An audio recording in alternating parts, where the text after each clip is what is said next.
Welcome to the September update on the performance of my solar array. Let's get right into it. So of course the disclaimer, please pause and read it.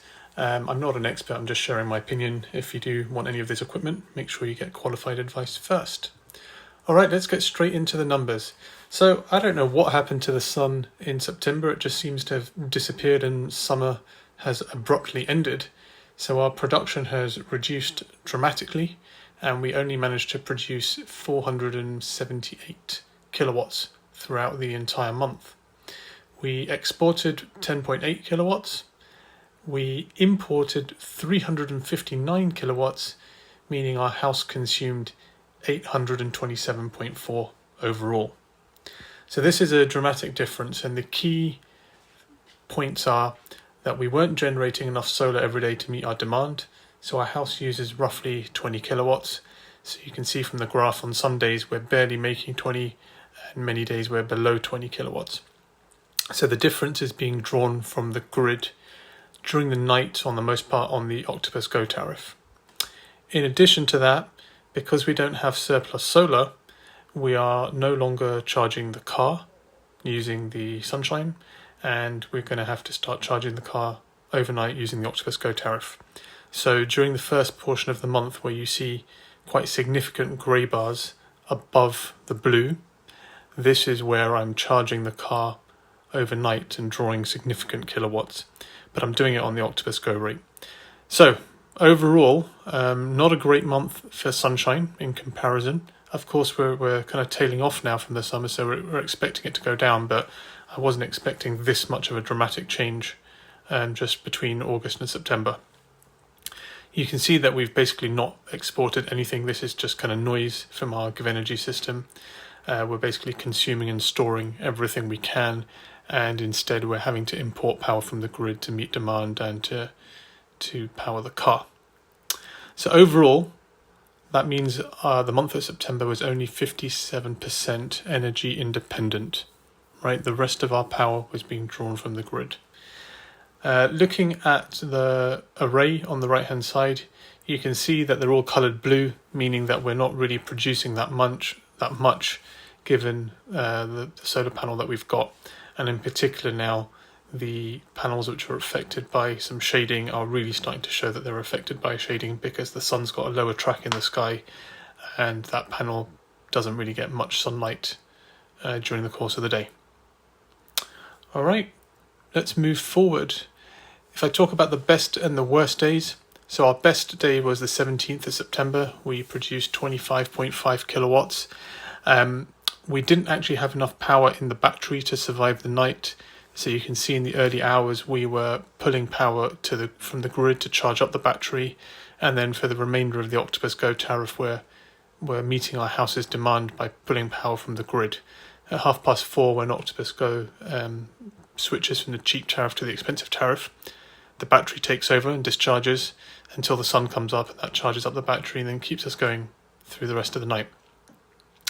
For that day, because of the power that we pulled from the grid, we're only 65% independent.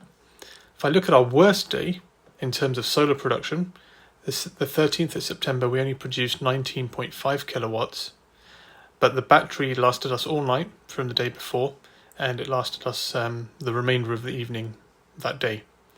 We didn't export anything to the grid, we only imported a tiny amount, but that all meant that we were 94% energy independent on that day.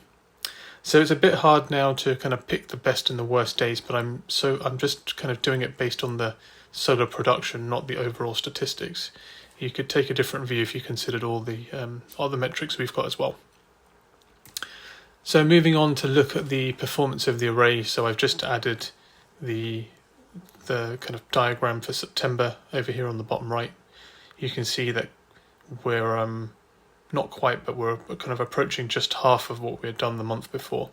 So nearly 800 kilowatts the month before versus 500, just short of 500 this month. And hopefully this diagram kind of shows you with the colours how it's starting to change, and we're getting back to these darker colours that we saw over here. So we're about 10 and a half months in since installation, so we've got 1.5 full months to report to get a 12-month period on the wall here. So looking at our household electricity consumption, the bottom line here is for the month of September, we consumed 832 kilowatts.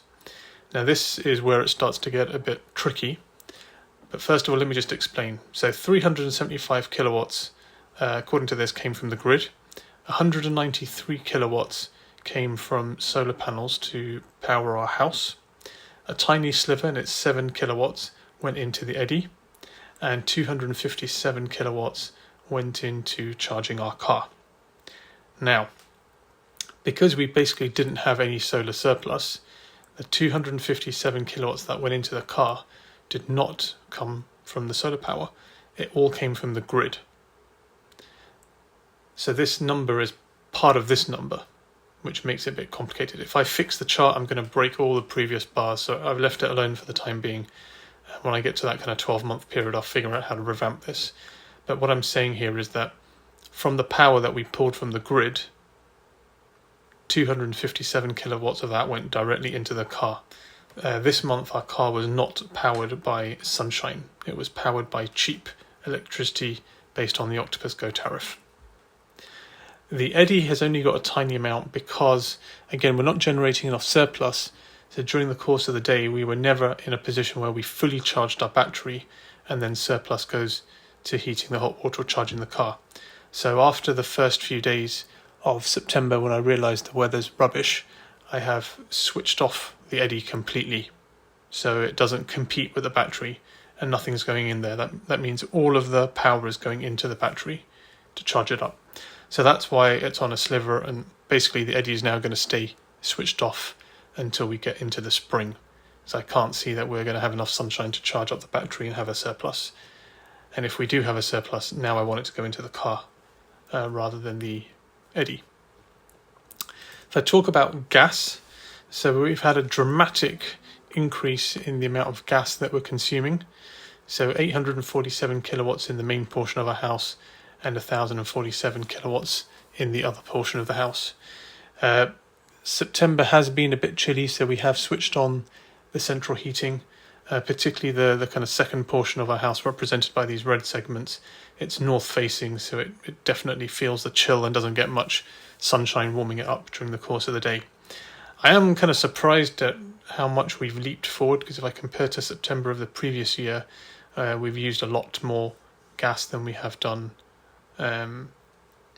We've used a lot more gas this month than we did last year. But I think this is just related to last September. I think it was warmer than average. Because if we go back to the year prior, the amount of gas consumption in September 2020 is comparable to the gas consumption of this year. Okay, in terms of referrals, so if you are interested in switching to Octopus Energy, you can use this link on the screen, or you can give them a call and quote this reference number, and they will give you the £50 credit for switching to them, as well as giving me £50 credit. I would strongly urge you to consider switching, because the Octopus Go tariff enables you to get cheap electricity. So if you have a battery or an EV or solar panels, it's kind of a no-brainer to be on this tariff. In my other house, I don't have any of this equipment. It's just straightforward. I'm also on the Go tariff because I did my calculations, and the kind of 1 or 2 kilowatts that I put overnight and the massive energy saving I've got there, massive cost saving I've got there by getting cheap electricity offsets the tiny increment that they charge me on the peak rate. So it's even worth considering if you don't have any of this equipment. I have heard from some of the other viewers that they're having difficulty switching to Octopus if you don't have an EV. But all I can say is I managed to do it only earlier this year, and I told them that I don't have any of this stuff, and they were okay with me switching. So it's still worth a shot. You might make it. I'm not sure what proof they're asking you, so you might be able to get around it if it's not too difficult. Right, if I talk about the My Energy charts, as I said, I switched off the eddy after a few days. So during the first few days, you can see that it's put in a little bit of power into the hot water. This was actually competing with battery charging up, so I need to tinker with some settings to get the battery to take priority. But you can see that I switched it off for the rest of the month and nothing happened. So I won't bother including this chart going forward until we get back to the spring when we start to use this device. Installer estimates versus reality. So let's start with the chart on the left. So as I said, we have produced significantly less power than the month before in September. However, with our extra battery, we're now up and able to consume 98% of what we make. So this is making us more efficient and meaning that we have to buy fewer kilowatts from the grid, which overall saves us money. So this is what I was after. You can see in the 2 full months where we've had the additional battery installed, we've managed to get from 94-ish% to 98%. So this additional 4%, in my view, is worth it. And as we go into the winter months, it's really going to kind of add up and show that the power that we can buy on the cheap via Octopus Go and store in our battery is really going to help us lop chunks off our payback. Looking at the right-hand side now, so we've blown through both the estimates. So as I said, the installer thought that our entire array would produce 4,916 kilowatts across a 12-month period. We've actually produced 5,607 now, so that's 114% of what they said, and we still have about 6 weeks to go before we get to 12 months. So I reckon we'll probably add on another 10%. So what we're saying is we're producing about 25% more than what the installer thinks. Of course, the installer thinks we'll only consume half of what we produce, which is total rubbish, as you can see. We've actually consumed 5,281 kilowatts out of the 2,458 they thought we would, which is currently 215%. And as I said, when we add on the further 6 weeks, we should get to about another 25%. So I reckon like 225, 230%, something like that is what I expect us to end up on in the end. So if I reiterate why this is relevant, and I know a few of you have been contacting me with your own quotes and kind of metrics from your installers. First of all, installers are told apparently to be conservative in all the numbers that they give you. And I'm finding that installers don't really take into account a battery if you put one in your system. And they also don't seem to be doing the best job at factoring in any shading that you might be getting on your array and then adjusting these numbers accordingly. So when you kind of take all of that out and everything comes out in the wash, in my example, what I'm finding is that I am beating the installer estimate by miles. And what that means is when the installer gives you their estimate and says it's going to take 18 years to pay back, the reality is it's not going to take you 18 years, it's going to be less than that. And particularly if you have a battery, you're going to take a massive chunk off, maybe half the estimate that they give you. So that's why these charts are relevant, and I hope you find them useful when you interpret your own estimates that you get from your installer. If I talk about peak power then, so for the month of September, our peak power was about 3.7 kilowatts, and we averaged 3 kilowatts across the month.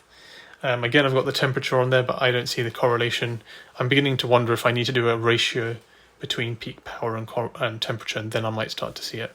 But anyway, this is what the chart looks like so far.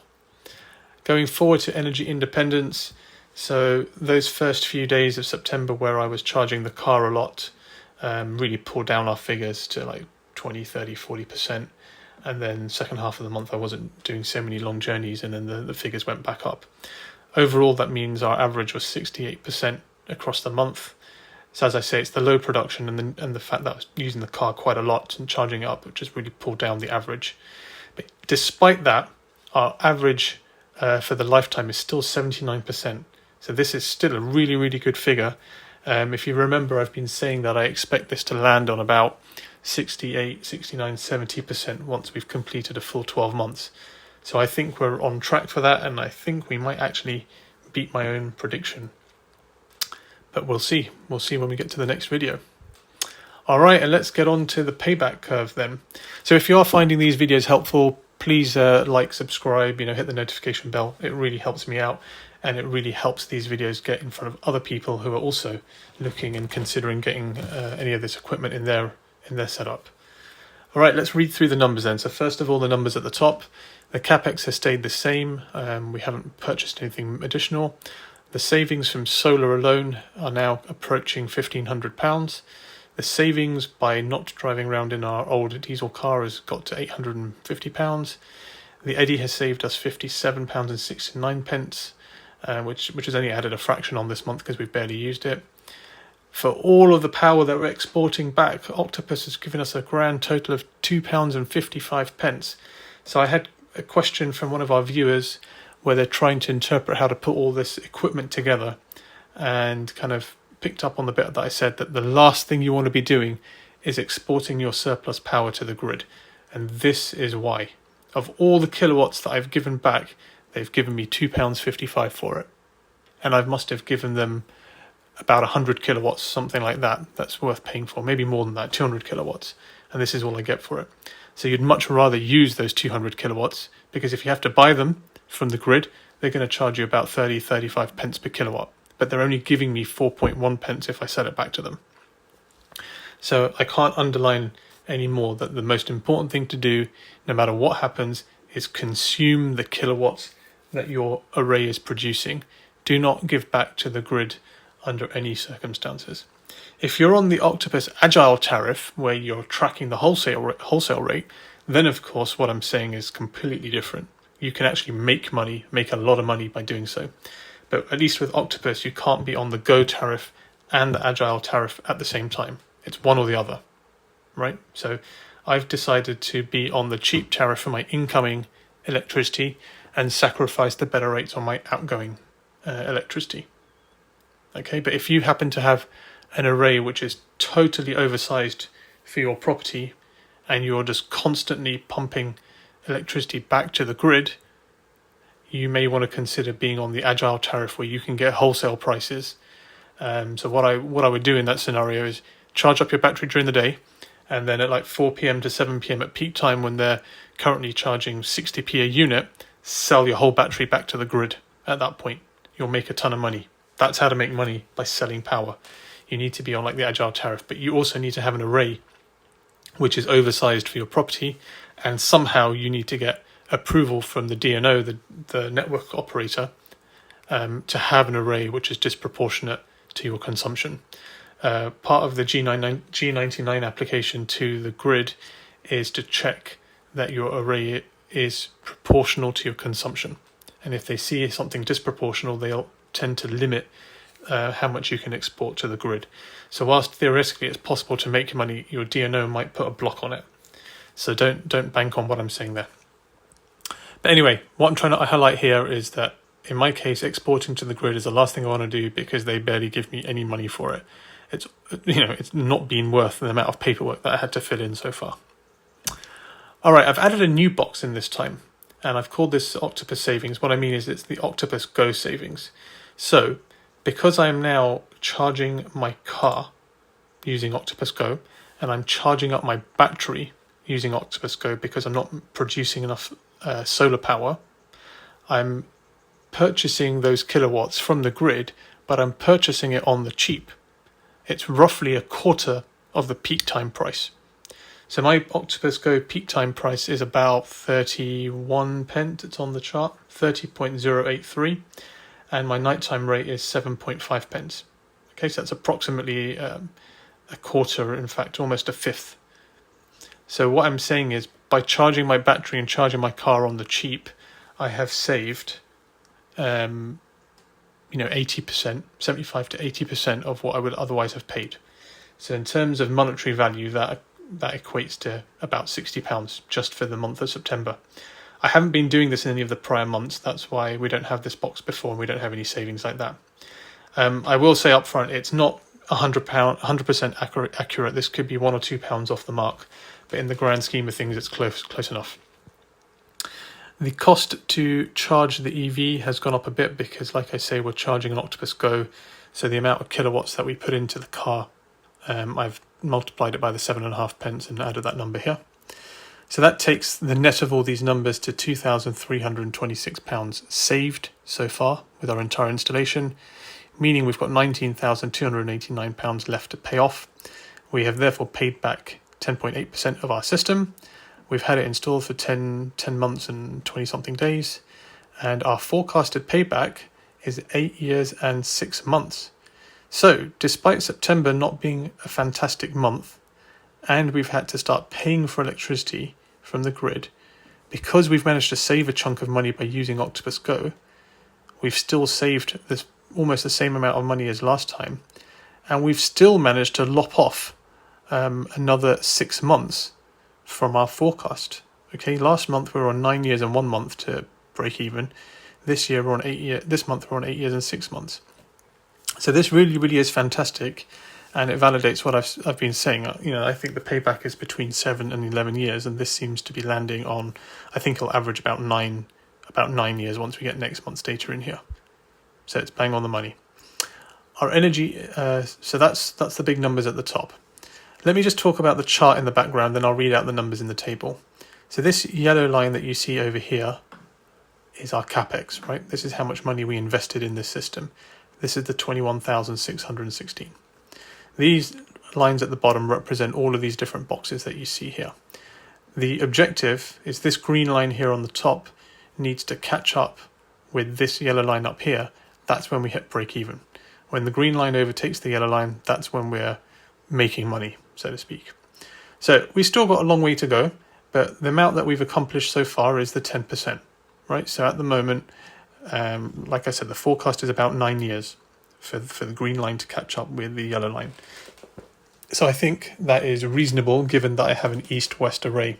If you had a south-facing array, you're going to get there a lot quicker than me.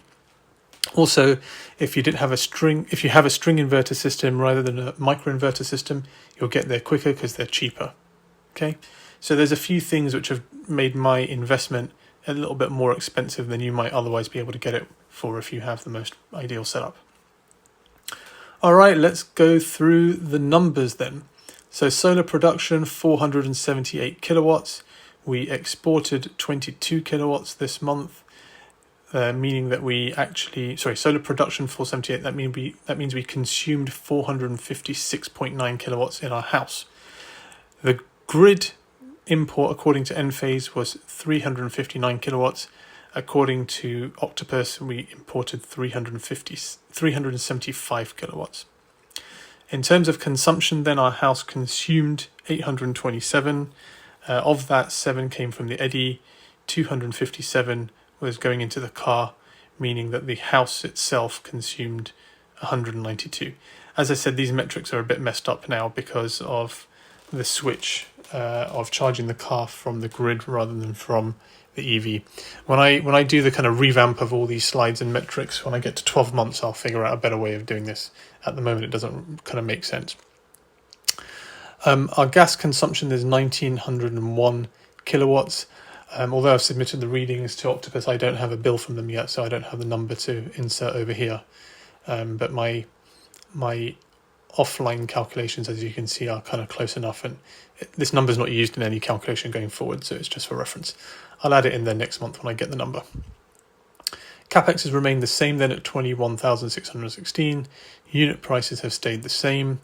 This month, all the 478 kilowatts that we produced from the solar panels has saved us £140. The 7 kilowatts that we put in the eddy has saved us 48p. The 257 kilowatts that we put into the car has saved us £278. Okay, that is quite dramatic. And that's based on the cost of having to purchase diesel, which was about £1.85 across the month of September in my area. The SEG savings that we've received back from the grid amount to 90 pence for the 22 kilowatts that we sold to them. And as I said, the money that we've saved by charging on the cheap via Octopus Go has saved us £59. So we've spent £19.30 to charge the car this month. We've done everything at home on Octopus Go rather than the month before where we used public charging points, so that's why it's cheaper. And then you deduct it from this number to get how much we've saved. So about £250 saved on the car this month. So that means the grand total of savings amount to 401 pence. And the key reason it's almost the same as last month is because we've used the car a lot more, so we've generated a lot of savings there. And because we're charging the battery on Octopus Go, I've now added a saving in to say that we're purchasing electricity 80% cheaper than we would have otherwise been doing because we have a battery and we can charge it up, and that pretty much covers our entire day's demand. Like I said, it's not an exact science because I probably would not be on Octopus Go if I didn't have all of this stuff, and therefore the unit price for electricity would be 1 or 2 pence different. But I'm kind of consciously omitting that from my calculations because then it just all becomes way too complicated. A few of you have added comments to say that, hey, the efficiency of using gas versus electricity is not the same. Electricity is usually a lot more efficient than using gas. Correct, I'm aware, but I don't have any accurate way to calculate those efficiencies or the losses in my system. So I have, again, made a conscious decision to omit this. I did mention this in one of the earlier videos, but I thought I'd mention it again because I've started to receive some comments along those lines. All right, so grand total then, we have saved £2,326 across the lifetime of having all of this equipment. That leaves a balance of £19,289 to pay off. Our payback is 10.76%. The forecast is 8 years, 6 months and 5 days. And our energy independence for this month is 57%. All right, so that is the summary for the month of September. I hope you found it useful. Feel free to comment if you have any questions or if there's any other charts you'd like me to produce. Please let me know and I'll consider it when I start revamping everything here. And yeah, post your comments on how much you produced. I'm interested to kind of compare numbers from other kind of parts of the country. Is it just kind of this area of London that was covered in a big cloud, or have you all seen a dramatic drop-off in your figures as well? I'm kind of interested to know, those of you who have a string inverter system versus those of you who have a microinverter or optimizer system like me, I'm particularly interested to know the difference in my numbers versus yours, because I've been comparing to somebody else I know who's got a string inverter system, and on sunny days with no clouds, they have a south-facing array and they are smashing me out of the park in terms of their production. But on days where it's a bit cloudy or overcast, my system is doing better than theirs, even though I'm an east-west system.